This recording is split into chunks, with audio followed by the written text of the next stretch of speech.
Assalamualaikum warahmatullahi wabarakatuh. Perkenalkan, nama saya Dian Nurjayanti, Teknik Informatika semester 5, akan mempresentasikan prototipe laporan tugas 6.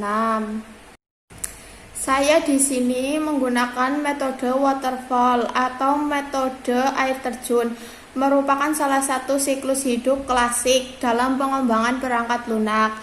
Metode ini menggambarkan pendekatan yang cukup sistematis, juga berurutan pada pengembangan software, antara lain spesifikasi kebutuhan pengguna, perencanaan, permodelan, konstruksi, penyerahan sistem ke pengguna, serta perawatan sistem. Tahapan-tahapan metode waterfall antara lain requirement analysis, design, development, testing, maintenance. Dari pengertian ini sebetulnya kita sudah mendapatkan tahapan-tahapan metode pengembangan software ini. Supaya lebih jelas, berikut ini uraiannya. Requirement. Pada tahap ini, pengembang harus mengetahui seluruh informasi mengenai kebutuhan software seperti kegunaan software yang diinginkan oleh pengguna dan batasan software. Lalu yang kedua, desain. Tahapan selanjutnya yaitu desain. Desain dilakukan sebelumnya proses coding dimulai. Ini bertujuan untuk memberikan gambaran lengkap tentang apa yang harus dikerjakan dan bagaimana tampilan dari sebuah sistem yang diinginkan. Implementation. Proses penulisan kode ada di tahap ini. Pembuatan software akan dipecah menjadi modul-modul kecil yang nantinya akan digabungkan dalam tahapan selanjutnya. Integration dan testing. Pada tahap keempat ini dilakukan penggabungan modul-modul yang sudah dibuat sebelumnya. Setelah itu akan dilakukan pengujian yang bertujuan untuk mengetahui apakah software sudah sesuai desain yang diinginkan dan apakah masih ada kesalahan atau tidak. Yang keempat, operation and maintenance adalah tahapan terakhir dari metode pengembangan waterfall. Di sini software yang sudah jadi akan dijalankan atau dioperasikan oleh penggunanya. Di samping itu, dilakukan pula pemeliharaan yang termasuk perbaikan kesalahan, perbaikan implementasi unit sistem, peningkatan jasa sistem sesuai kebutuhan baru. Keunggulan metode waterfall. Di bawah ini adalah beberapa kelebihan pengembangan software dengan metode waterfall, antara lain metode ini adalah model pengembangan yang paling handal dan paling lama digunakan oleh para developer. Cocok untuk membuat software dengan skala besar. Cocok untuk mengembangkan sistem yang bersifat generik. Pengerjaan proyek sistem akan mudah dikontrol dan terjadwal dengan baik. Lalu kekurangan waterfall. Selain kelebihan, tentunya setiap metode pengembangan software memiliki kekurangan. Adapun kekurangan dari waterfall yaitu persyaratan sistem digambarkan dengan jelas, rincian proses harus benar-benar jelas dan tidak boleh berubah. Sulit untuk beradaptasi jika perubahan spesifikasi pada suatu tahapan pengembangan.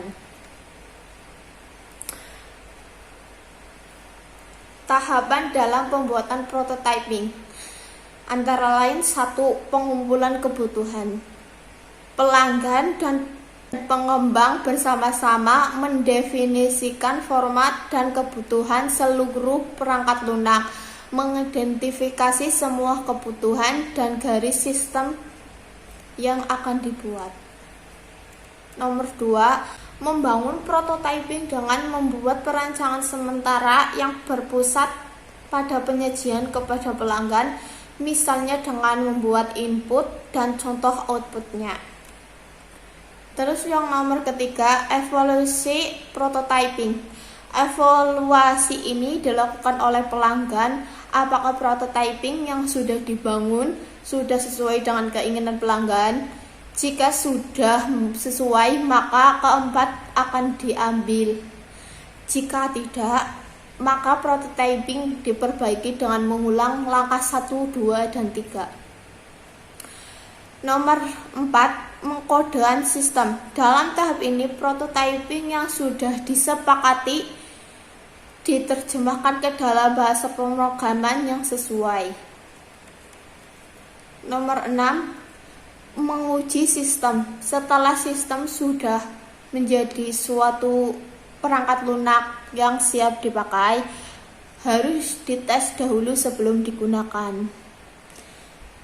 Nomor 6, evaluasi sistem. Pelanggan mengevaluasi apakah sistem yang sudah jadi sudah sesuai dengan yang diharapkan. Nomor 7, menggunakan sistem.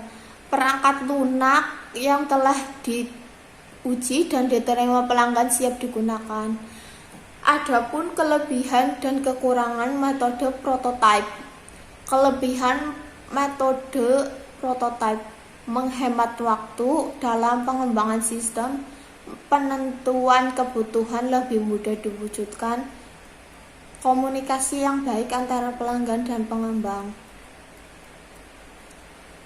Kekurangan metode prototype: proses perancangan dan analisis terlalu singkat, biasanya kurang fleksibel dalam menghadapi perubahan.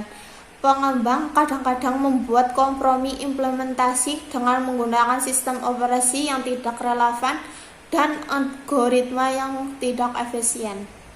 Membuat prototipe menggunakan Adobe XD.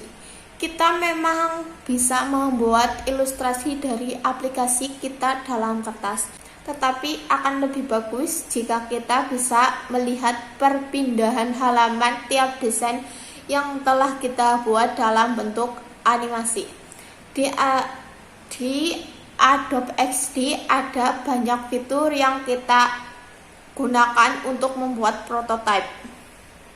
Ini adalah tampilan prototipe aplikasi yang saya buat. Ini tampilan awalnya seperti ini. Terdapat logo Karang Taruna di atas tampilan awal. Di bawahnya tertulis nama kader Karang Taruna Desa Maju, nama Dia Nurjayanti, NIM 18552011019. Di bawah tombol NIM ada tombol next yang nanti akan tampil seperti ini. Terdapat tombol lagi materi, tugas, dan nilai. Tombol materi, tugas, nilai nanti akan menampilkan seperti gambar ini, dan di bawahnya ada tulisan back. Begitulah tampilan prototipe dari aplikasi yang saya buat. Kombinasi warna dari psikologi, kognitif, perpetual dari aplikasi Android yang saya buat terdiri dari warna merah. Merupakan salah satu warna yang sangat kuat. Saya mungkin akan menimbulkan kesan berani dan mungkin juga cenderung ambisius jika memilih warna ini. Jika memang pesan branding yang ingin saya sampaikan adalah sesuatu yang berbeda dan menggugah semangat, warna biru memberi kesan kuat dan dapat dipercaya. Saya juga menggunakan warna biru dalam membuat branding saya untuk menunjukkan bahwa kami merupakan provider hosting aman dan dapat diandalkan. Warna hijau. Warna yang satu ini sangat dekat dengan kesan terus bertumbuh atau berkembang. Selain itu, hijau juga bisa dikasih kesan tenang dan damai pada penerima pesan visualnya. Warna putih, warna netral yang melambangkan kebersihan, kesucian, dan suasana terang. Kesan suci yang sering dijumpai dalam acara keagamaan yang menggambarkan seni agama adalah aspek suci dalam diri. Demikianlah beberapa hal yang bisa saya sampaikan. Sebelumnya saya mohon maaf yang sebesar-besarnya apabila di dalam penyampaian tadi mungkin ada kesalahan kata atau beberapa pernyataan yang menyinggung. Saya ini hanya manusia biasa yang tidak luput dari kesalahan. Sekian dari saya. Assalamualaikum warahmatullahi wabarakatuh.